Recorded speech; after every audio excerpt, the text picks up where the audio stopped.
안녕하십니까. 얼굴을 못 뵌 지가 3주가 지난 것 같습니다.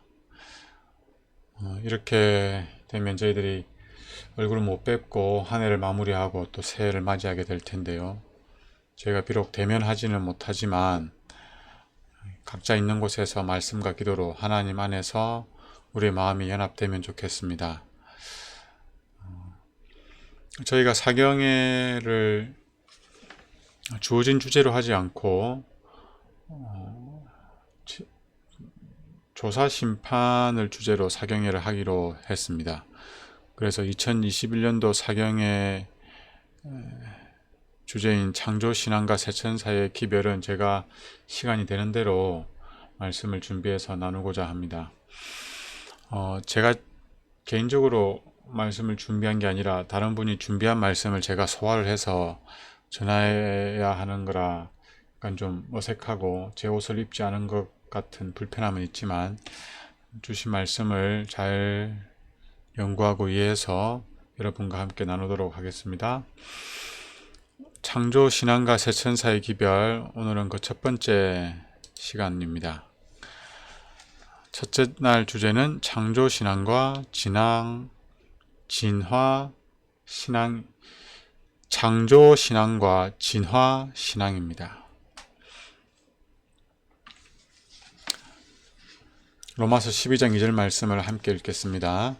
너희는 이 세대를 본받지 말고 오직 마음을 새롭게 함으로 변화를 받아 하나님의 선하시고 기뻐하시고 온전하신 뜻이 무엇인지 분별하도록 하라. 이제 이 시간에는 신앙이 무엇인지, 그리고 창조 신앙과 진화 신앙이 무엇인지에 대해서 살펴보도록 하겠습니다. 먼저 신앙이 무엇인지를 짧게 나누도록 하겠습니다. 신앙의 사전적 의미는 신과 같은 성스러운 존재를 신뢰하고 복종한다는 의미를 가지고 있습니다. 다른 말로 하면 신을 신뢰하고 믿고 그 신에 대한 특별한 신념을 일컫는다고 할 수 있을 것입니다. 우리는 어떤 신을 믿습니까? 우리는 옳다고 생각하는 것, 즉 행복하게 우리를 해줄 수 있다고 생각하는 대상을 믿습니다. 우리가 살아가면서 불행해지는 원인들이 있습니다. 근데 그 원인들을 해결해 줄 수 있는 대상이 있다면 우리는 그 대상을 신뢰하게 될 것입니다. 다시 말하면 우리 스스로가 해결할 수 없는 불행의 문제들을 해결해서 우리로 하여금 행복하도록 인도해주는 대상이 있다면 우리는 그 대상을 신뢰하고 믿고 따르며 그의 명령에도 순종하게 될 것입니다. 결국 우리가 신앙생활을 하는 궁극적인 이유는 바로 이 행복 때문입니다. 그런데 우리가 신앙생활을 한다고 하면서도 행복하지 않다면 우리의 신앙을 한번 돌아봐야 할 필요가 있는 것입니다. 우리는 누구를 믿는다고요? 우리의 불행이 행복해질 수 있도록 만들어줄 수 있는 절대자를 믿는 것입니다. 이것이 우리가 말하는 신앙입니다. 재림교회의 기별을 우리는 다른 말로 재림교회가 땅끝까지 전해야 될 기별을 새천사의 기별이라고 합니다. 이 새천사의 기별은 창세기의 창조신앙과 요한계시록의 재림신앙, 즉 재림도 재창조에 대한 믿음을 말하는 거죠. 그래서 재림교회의 기별인 새천사의 기별은 곧 창조신앙의 기초를 하고 있다고 볼 수가 있습니다. 우리가 죄에서 구원받기 위해서 예수님을 믿습니다. 그러면 왜 예수님은 죄인을 위해서 십자가에 달려 돌아가셨을까요? 여기에 대한 질문도 우리가 창조신앙에서 그 답을 찾을 수가 있습니다. 요한복음에 보면 예수님을 창조주로 소개하면서 이 질문에 대한 답을 주고 있습니다. 그래서 우리가 구속의 가정, 구속의 은혜를 이해하려면 그 기초가 되는 창조신앙을 반드시 알아야만 하는 것입니다. 이 창조신앙과 반대되는 것이 진화신앙인데요. 오늘은 이 두 가지를 비교하면서 창조신앙에 대한 이해를 좀 더 깊이 하도록 하겠습니다. 넘어가고요. 창조신앙이란 무엇인가? 창조신앙이란 말을 저는 처음 들어봤는데 송병상 장로님이 말씀하시는 창조신앙이란 총 세 가지로 나뉩니다. 제1창조신앙, 제2창조신앙, 제3창조신앙, 꼭 무슨 법칙을 설명하는 것 같죠. 이 창조신앙 안에도 또 각각의 또 정의가 있습니다. 오늘은 이 창조신앙이 무엇인지 좀 살펴보겠습니다. 먼저 창조신앙, 제1창조신앙. 제1창조신앙이란 창조주 하나님을 믿는 신앙입니다. 창조주 하나님을 믿는다는 건 하나님이 존재하신다는 것을 믿고 또 그분을 신뢰하는 것입니다. 태초에 하나님이 천지를 창조하시니라는 말씀이 성경의 첫 말씀입니다. 이 말씀을 믿는다면 우리는 하나님을 믿는 것이고 하나님의 존재를 믿는 것이고 또 하나님이 하신 모든 말씀을 믿을 수가 있는 것입니다.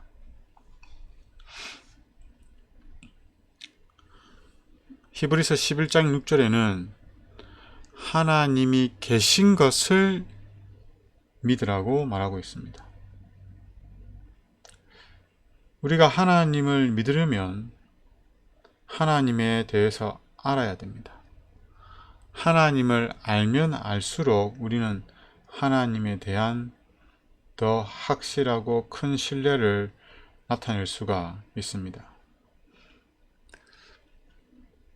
요한복음 17장 3절에 보시면 영생은 하나님과 예수님을 아는 것이라고 말씀하고 있습니다. 하나님을 안다는 것은 우리를 창조하신 창조주 하나님의 품성을 안다는 것이고 우리를 창조하신 목적을 안다는 것입니다. 그것은 결국 여전히 우리를 사랑하시는 하나님의 사랑에 대한 깨달음과 확신을 의미합니다. 자녀가 부모의 사랑에 대한 오해가 있으면 부모를 공경하지도 않고 부모를 순종하지도 않지만 부모님의 사랑에 대한 확신이 있으면 온 마음을 다해서 부모님을 공경하고 또 효도를 합니다. 이처럼 우리가 하나님을 알게 될 때 우리는 하나님 말씀에 순종하고 하나님이 창조하신 목적대로 살아가고 하나님께 합당한 경배를 드릴 수 있게 되는 것입니다. 우리가 하나님을 믿는 것은 우리가 스스로 해결할 수 없는 불행의 문제들을 해결해 주므로 우리를 행복으로 인도해 준다는 믿음이 있기 때문입니다. 그러므로 창조신앙은 창조주를 신뢰하는 창조주 신앙이라고 할 수 있습니다.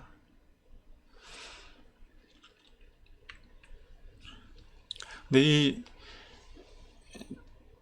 창조주를 믿는 신앙은 그 신뢰의 대상이 되시는 하나님에게 요구되는 게 세 가지가 있습니다. 그것이 무엇이냐면 첫 번째는 지혜입니다. 우리의 불행을 해결해 줄 방법을 알고 계셔야 됩니다. 온 인류가 불행한 이유를 아시고 이 불행한 이유를 제거해 줄 수 있는, 해결해 줄 수 있는 길을 가지고 있어야 되고 답을 가지고 계셔야 합니다. 그런데 아무리 이런 지혜가 있다 하더라도 이것을 실행에 옮길 능력이 없다면 안 되죠. 그래서 두 번째 갖춰야 할 것이 무엇이냐면 이 지혜를 실행에 옮길 수 있는 능력이 있으셔야 하는 것입니다. 전지하셔야 되고 전능하셔야 됩니다. 그런데 아무리 전지하시고 전능하시더라도 이것을 나를 위해서 사용하지 않는다면 아무 소용이 없게 되는 것입니다. 그래서 우리가 믿는 대상이 갖추어야 할 중요한 조건은, 덕목은 바로 사랑입니다. 나를 사랑함으로 나의 불행을 해결하여 행복하도록 하기 위해서 지혜와 능력을 나타내셔야 한다는 것입니다. 창조신앙도 마찬가지입니다. 창조신앙, 곧 창조주를 신뢰하는 창조주신앙은 창조주의 지혜와 능력과 사랑을 확신할 때에만 소유하게 되는 것입니다. 창조주의 지혜와 능력과 사랑을 우리가 알고 확신할 수 있어야만 합니다. 이것들을 알아갈 수 있도록 하기 위해서 주어진 날이 있습니다. 그것이 바로 안식일입니다. 부조와 선지자 48쪽입니다. 언제나 모든 만물을 만드신 하나님을 가리키는 안식일은 사람들에게 자연의 큰 책을 열어 그 속에서 창조주의 지혜와 능력과 사랑을 찾도록 한다. 우리가 신뢰해야 되는 대상이 갖추어야 할 세 가지 덕목, 그 조건을 우리는 안식일에서 찾을 수가 있다는 것입니다. 이 세 가지가 다른 말로 하면 하나님의 형상이고 또 하나님의 영광이라고 할 수 있습니다. 이 부분은 뒤에 가서 좀 설명을 드리겠습니다. 이 창조신앙은 창조주 참 하나님의 존재를 믿고 그분을 신뢰하는 것뿐만 아니라 그 창조주 하나님과 인격적인 관계를 맺는 신앙입니다. 창조신앙은 내 안에 형성된 창조주에 대한 신뢰와 믿음을 바탕으로 하는데, 그러므로 창조신앙, 곧 창조주신앙은 나와 창조주 사이에 형성된 관계신앙, 사랑의 관계신앙. 이 관계는 이해를 통해서, 깨달음을 통해서 얻을 수 있는 게 아닙니다. 이것은 경험을 통해서만 얻을 수 있는 것입니다. 창조주 하나님에 대한 신뢰는 창조주 하나님의 지혜와 나에 대한 사랑의 실제적 경험을 통해서만 형성이 되고 강해지고, 또 그것에 비례해서 관계도 강화됩니다. 안식일이 바로 그런 날인 것입니다. 안식일은 창조주 하나님과 나와 사랑의 관계가 확인되고 강화되는 창조신앙의 날인 것입니다. 이 사랑의 관계의 시작은 자기 자리를 인식하고 인정하는 것에서 시작이 됩니다. 이 자기 자리를 인식하지 못하고 관계가 깨어진 것이 사탄이 범죄한 것이고 하와가 범죄한 것입니다. 예를 들어 임금과 신하 사이에 올바른 신뢰관계가 맺어지기 위해서는 각자 자신의 위치 그리고 본분을 인식하고 지켜야 됩니다. 임금은 임금다워야 하고 신하는 신하다워야 합니다. 만일 임금이 임금답지 못하고 신하가 자기의 위치를 망각하고 임금과 맞먹으려 한다면 이거는 반란이죠. 그렇게 되면 신뢰관계가 깨집니다. 부모와 자녀도 마찬가지입니다. 부모는 부모답게 자녀들을 자의생적인 사랑으로 돌봐야 되고, 또 자녀들은 그 사랑을 깨닫고 부모님에게 감사한 마음으로 진심을 다해 공경하고 예의를 나타내고 효도를 해야 합니다. 사랑의 관계라 하여서 위아래를 구분하지 못하고 자기 자리를 지키지 못하고 예의를 갖추지 못한다면 사랑의 신뢰관계는 형성되지 못하고 깨지게 되어 있습니다.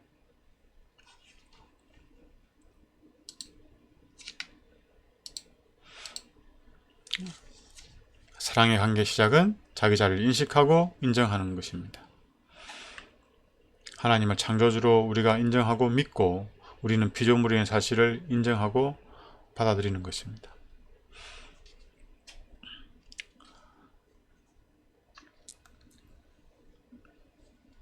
창조주 하나님과 피조물인 우리의 사랑의 관계도 마찬가지입니다. 우리가 하나님과 우리가 지켜야 할 자리를 지키지 않고 우리가 교만하여서 우리가 피조물이라는 사실을 부정함으로 하나님과 같이 되려고 한다면 하나님과 우리 사이의 관계는 유지될 수가 없습니다. 반대로 우리가 하나님을 창조주로 인정하고 우리가 피조물이라는 사실을 인정하고 더 나아가 우리가 하나님의 사랑을 깨달아 알고 또 감사할 수 있다면 하나님과 우리의 관계는 점점 발전할 수가 있는 것입니다.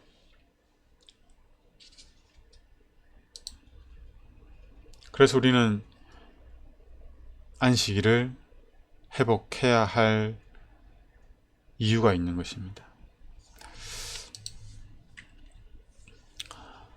창조신앙은 창조주 중심적 세계관이라고 말할 수 있습니다. 이것을 제1세계관이라고 합니다. 이건 장로님이 정의를 내리신 거예요. 세계관이라는 것은 세상을 바라보는 관점이죠. 삶을 바라보는 방식이나 틀입니다. 이 세계관이 어떠냐에 따라서 나의 생각과 태도와 행동이 달라지게 되는 것이죠.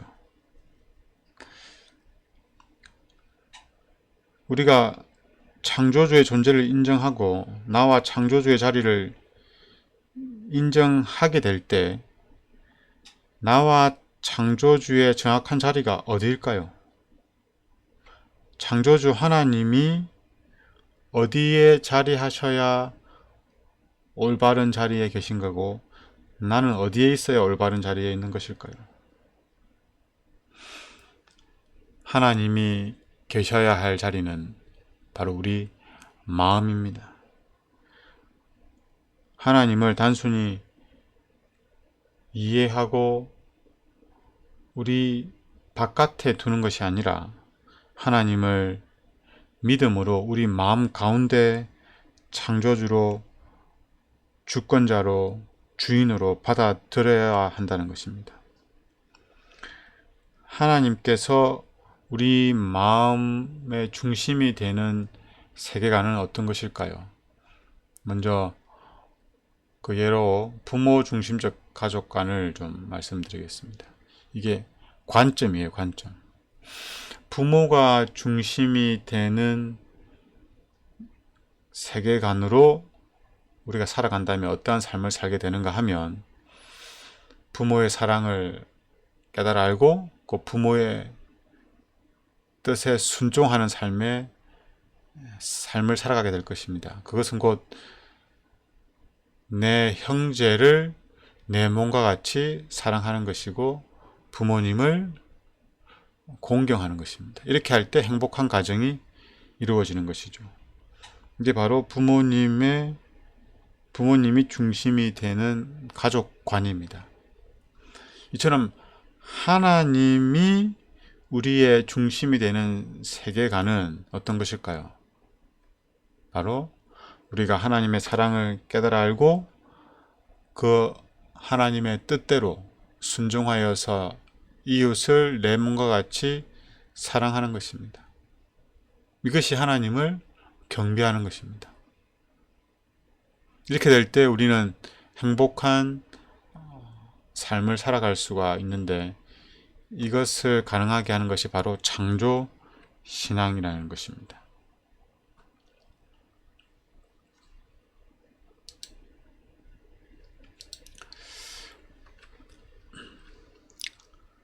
창조 신앙의 제2 창조 신앙에 대해서 좀 살펴보겠습니다.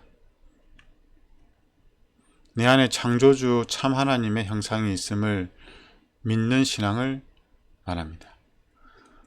내 안에 하나님의 형상, 즉 하나님의 성품이 있음을 믿는 신앙을 의미합니다. 창세기 1장 27절에 보시면 하나님께서 사람을 창조하셨는데 하나님의 형상대로 창조하셨다고 말씀하고 계십니다. 이게 이미지로 생각하시면 더 쉽게 이해할 수 있으실 텐데요. 이 이미지란 외적인 이미지뿐만 아니라 내적인 이미지까지도 포함합니다. 부자 선지자 45쪽에 보시면 사람은 외모나 품성에 있어서 모두 하나님의 형상을 지니게 될 것이었다라고 말씀하십니다. 교육 20페이지에도 하나님 형상과 영광으로 창조된 아담과 하와는 그들의 높은 품위에 합당한 자질을 부여받았다. 그들은 창조주와 거의 비슷하였다. 여기서 하나님의 형상을 뭐라고 그래요? 영광이라고도 표현을 하고 있음을 알 수 있습니다. 하나님의 형상은 하나님의 영광 그리고 하나님의 선한 품성을 의미합니다. 모세가 하나님께 영광을 보여달라고 했을 때 하나님께서 이렇게 말씀하시죠. 내가 내 모든 선한 형상을 내 앞으로 지나가게 하시고 하시면서 하나님의 성품이 어떠한지를 드러내십니다.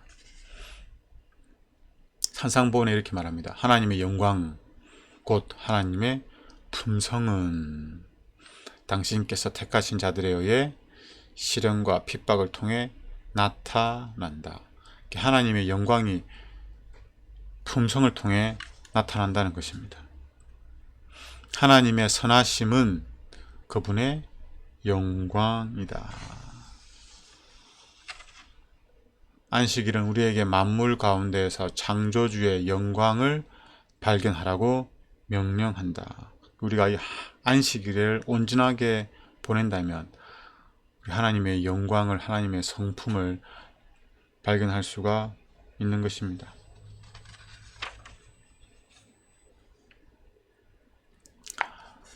부조와 선지자 48쪽에 안식일은 사람들에게 자연의 큰 책을 열어 그 속에서 창조주의 지혜와 능력과 사랑을 찾도록 명령한다. 아까 살펴봤던 신뢰의 대상이 갖춰야 될 세 가지 덕목, 이것이 뭡니까? 곧 하나님의 영광, 하나님의 품성입니다.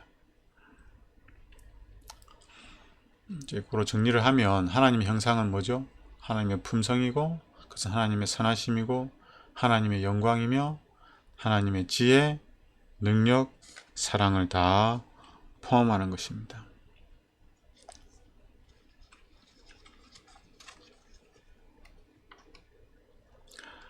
제2 창조 신앙을 통해서 우리는 또 어떤 것을 이해할 수 있냐면 우리를 향한 하나님의 요구가 무엇인지 알 수 있습니다. 이사야 43장에 보시면 하나님께서 창조주로 언급되시는데 그분이 이렇게 말하죠. 내 이름으로 불려지는 모든 자 곧 내가 내 영광을 위하여 창조한 자를 오게 하라. 그를 내가 지었고 그를 내가 만들었느니라. 하나님께서 우리를 만드신 창조의 목적이 뭐예요? 하나님의 영광을 위하여. 즉 우리의 인생의 목적은 무엇입니까? 하나님의 영광을 위하여 사는 것입니다. 우리가 창조신앙을 제대로 하게 되면 우리의 창조의 목적, 존재의 목적, 삶의 목적을 발견할 수가 있는 것입니다. 그리고 창조신앙은 나의 참 정체성을 깨우쳐 주는데요. 창조신앙은 우리가 저 아메바에서 집신벌레에서 원숭이에서 진화된 것이 아니라 하나님의 자녀라고 말씀하고 있습니다. 하나님께서는 당신의 형상으로 사람을 창조하셨는데 그는 하나님의 아들,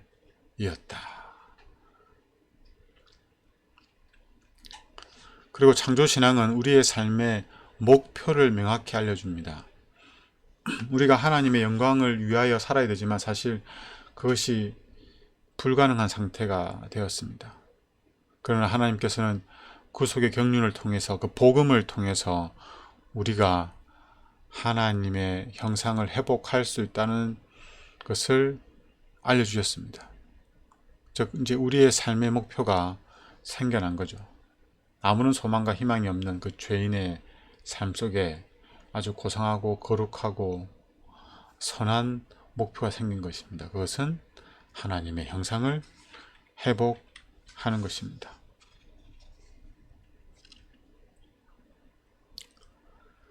이제 창조신앙의 세 번째 창조신앙, 제3창조신앙에 대해서 살펴볼 텐데요. 제3창조신앙은 자연에 관한 이해입니다. 자연은 인간의 생존과 행복을 위한 창조물이라는 것을 믿는 신앙이다.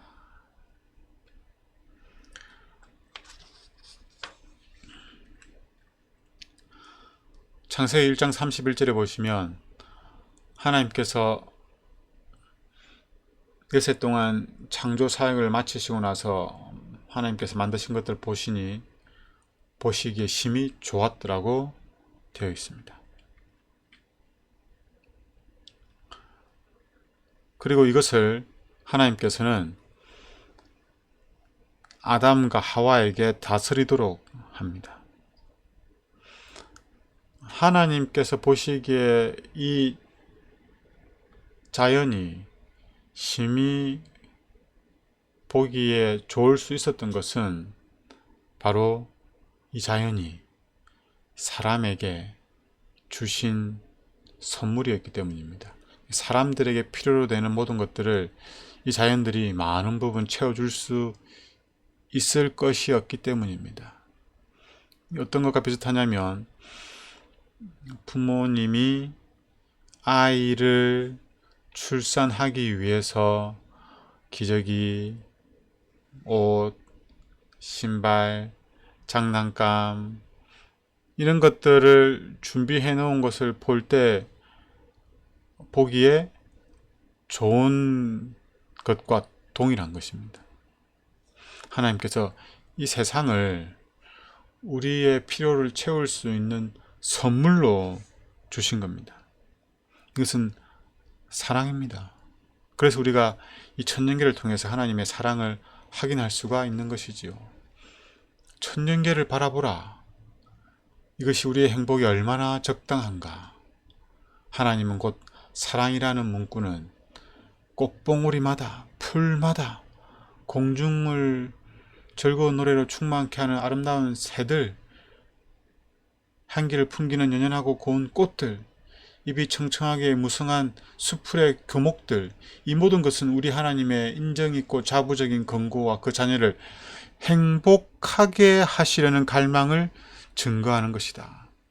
아까 우리가 어떤 대상을 믿는다고 했죠? 우리를 행복하게 하실 분을 믿는다고 했습니다. 하나님께서 우리를 행복하게 하기 위해서 주신 선물이 뭐라고요? 천년계입니다. 천년계. 자연. 그래서 창조신앙의 제2세계관은 뭐냐면 이 자연을 하나님께서 우리를 사랑하셔서 주신 선물로 이해하는 것입니다.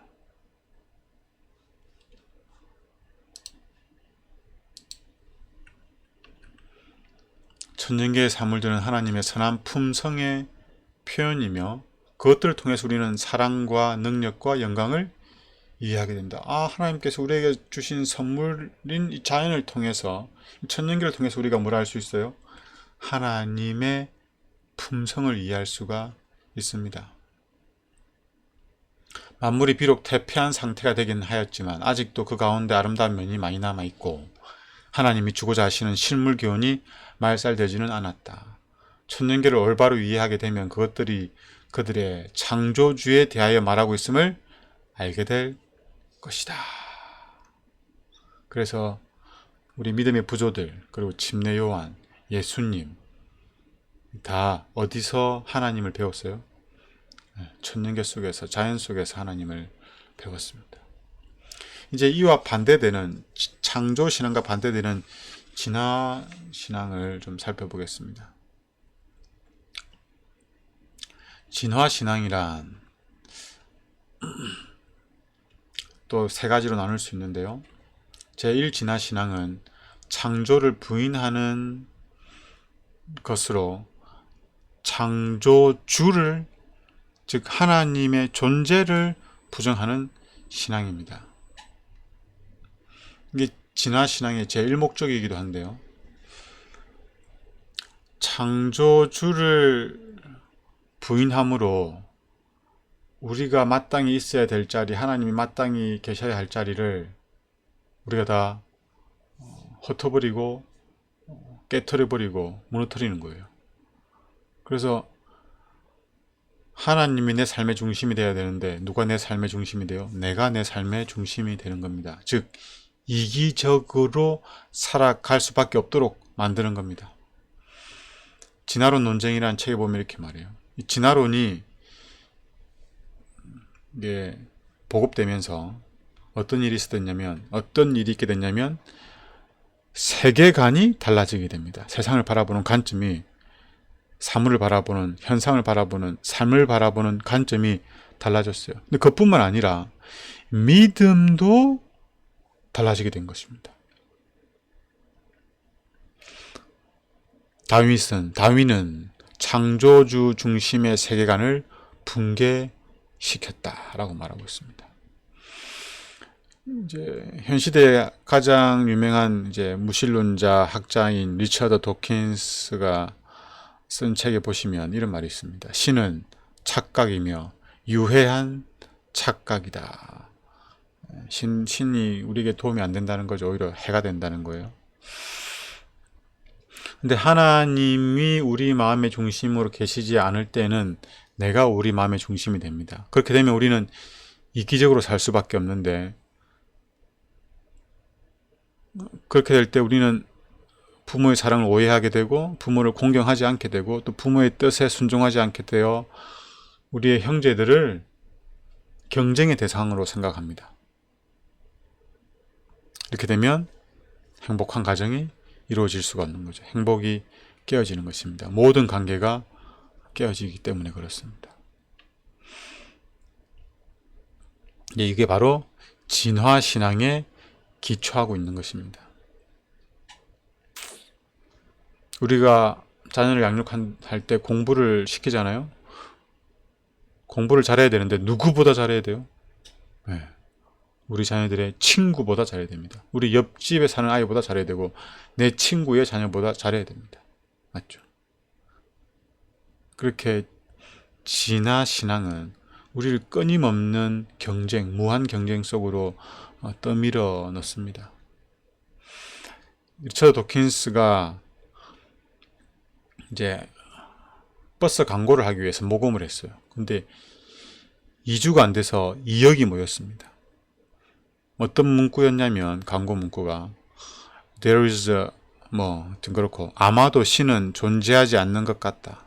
그러니 걱정 말고 인생을 즐겨라. 근데 이게 영국에서 모금을 했는데요. 영국뿐만 아니라 다른 여러 나라에서 모금에 동참을 했고 어른들만 한 것이 아니고 아이들도 같이 동참을 했답니다. 동참한 이유가 뭔지 아세요?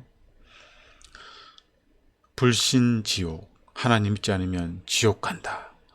여기에 대한 반발감으로 캠페인에 동참을 한 겁니다. 즉 하나님 믿는 사람들이 하나님의 품성을 올바로 드러내지 않은 결과로 이러한 일이 초래된 것이죠. 원래는 버스에만 광고를 하려고 했는데 돈이 많이 모여가지고 5개 광고까지 할 수 있게 되었습니다. 진화신앙, 제2 진화신앙은 인간의 참 정체성을 부정하는 겁니다. 창조신앙에서는 우리 정체성이 뭐였죠? 하나님의 자녀이고 하나님의 형상을 가지고 있다라고 믿는 것인데 진화신앙에서는 그것을 부정합니다. 우리는 이기적인 형상만이 있음을 믿는다는 거예요. 리처드 도킨스가 쓴 이기적인 유전자라는 책에 보면은 사람은 이렇게 유전자로 이루어져 있는데 내 유전자는 이기적이라는 거예요. 그래서 사람은 이 이기적인 유전자에 의해서 살아가는 이기적인 존재라는 겁니다.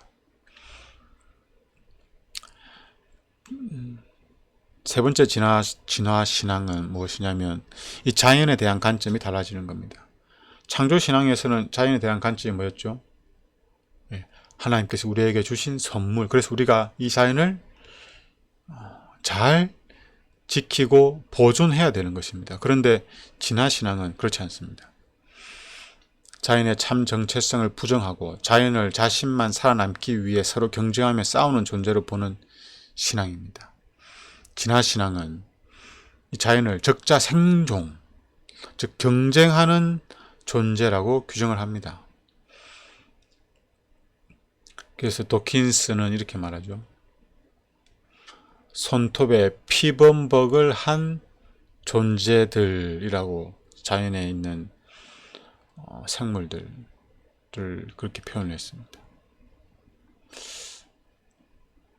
그러나 진짜 그렇습니까? 이 자연이 정말 이기적으로 살아가게 되어 있습니까? 아니에요. 이 자연 속에서 가장 이기적인 존재는 사람입니다. 사람. 그 외에 거의 모든 피조물들은 죄로 인해서 어느 정도 훼손당하고 처음 모습을 잃어버리긴 했지만 여전히 이타적으로 살아갑니다. 꽃을 보십시오. 누굴 위해서 이렇게 아름답게 만들어졌습니까?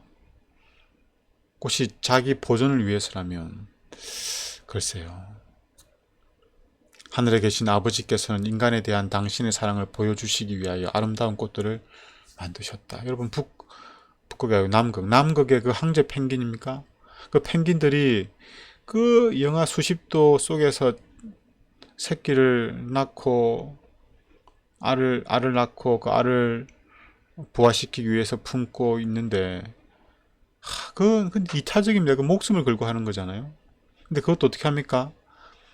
무리를 지어서 동그란 원을 만들어서 밖에 있는 펭귄이 안으로 들어가고 안에 있는 펭귄이 밖으로 나오면서 이렇게 허들링이라 하던가요? 그걸 하면서 새끼를 부화시킵니다. 이게 무슨 이기적인 겁니까? 여러분, 새끼를 부화시키기 위해서 자기의 목숨을 희생하는 물고기 아시죠? 가시고기.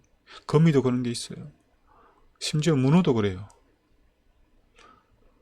새들도 자기 새끼를 먹이기 위해서 얼마나 많은 수고를 합니까?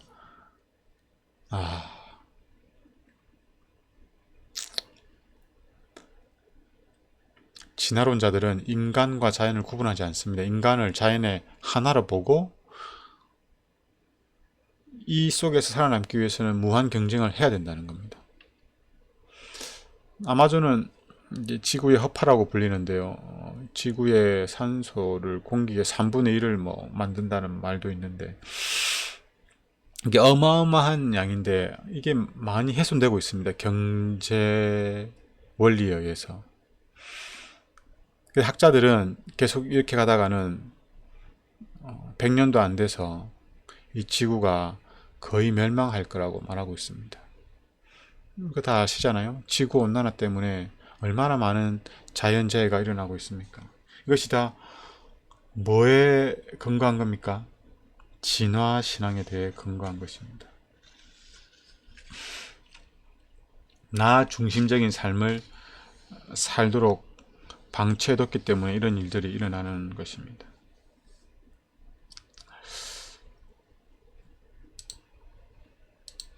정리를 해보겠습니다. 창조신앙과 진화신앙의 차이는 창조주의 존재, 그 다음에 인간의 정체성, 자연의 정체성이라는 범주를 나눠서 이해할 수 있는데요. 창조신앙은 하나님의 존재를 믿지만 진화신앙은 하나님의 존재를 부정합니다. 그 다음에 창조신앙은 인간의 정체성이 하나님의 형상으로 창조된 것, 하나님의 자녀라고 믿지만 진화신앙은 이기적인 존재고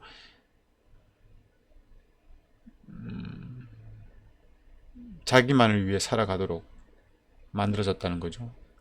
자연의 정체성에서는 창조신앙은 이 자연은 하나님께서 사람의 행복을 위해서 주신 선물이라고 하지만 진화신앙은 아닙니다. 사람은 이 자연의 일부이고 그 가운데에서 살아남기 위해서는 끊임없이 경쟁을 해야 된다고 말하고 있습니다. 자연은 창조신앙과 진화신앙 가운데 어느 신앙이 참신앙인지 분별하는 데 중요한 역할을 합니다. 자연은 창조주의 존재하심에 대한 확실한 증거를 제공하기 때문입니다. 이걸 통해서 우리는 우리의 정체성도 알게 되고 결국 자연이 창조와 진화의 문제에 있어서 진실을 푸는 열쇠를 쥐고 있다고 할 수 있을 것입니다. 이런 까닭에 사탄이 어떻게 하겠습니까? 이 자연에 대한 이해, 즉 창조주의 작품인 자연에서 창조주의 지혜와 능력과 사랑을 보지 못하게 막는 것입니다. 이러한 때 우리가 창조주 하나님을 믿기에 더욱더 창조신앙에 대한 이해를 하고 창조신앙을 회복하고 또 이 진리를 전해야 되리라 생각됩니다. 기도하겠습니다. 하나님, 저희들이 믿는 하나님의 창조주이심을 인하여 감사드립니다. 하나님께서 우리를 하나님의 형상으로 만드셨다는 사실을 저희들이 믿습니다. 비록 많은 부분이 훼손되었지만 하나님께서 복음을 통하여 그 훼손된 형상을 회복시킬 것을 인하여 감사드립니다. 그래야 저희들이 창조된 목적, 삶의 목적인 하나님께 영광 돌리는 삶을 살 수 있기를 원합니다. 저희들 하여금 창조신앙에 대한 더 확실한 이해를 하게 하시고 또 창조주이신 우리 하나님을 믿음으로 우리 마음의 중심에 모시게 되고 우리가 하나님의 형상을 나타낼 수 있도록 은혜를 베풀어 주시옵소서. 오늘도 우리가 이기적인 존재가 아니고 이기적으로 살아야만 행복한 존재가 아니고 하나님의 형상으로 창조된 사랑을 나눌 때 가장 행복한 존재임을 기억하면서 우리 곁에 있는 가족들과 이웃들에게 하나님의 사랑을 나누는 시간 꼭 경험할 수 있도록 은혜를 베풀어 주시옵소서. 예수님 이름으로 기도드립니다.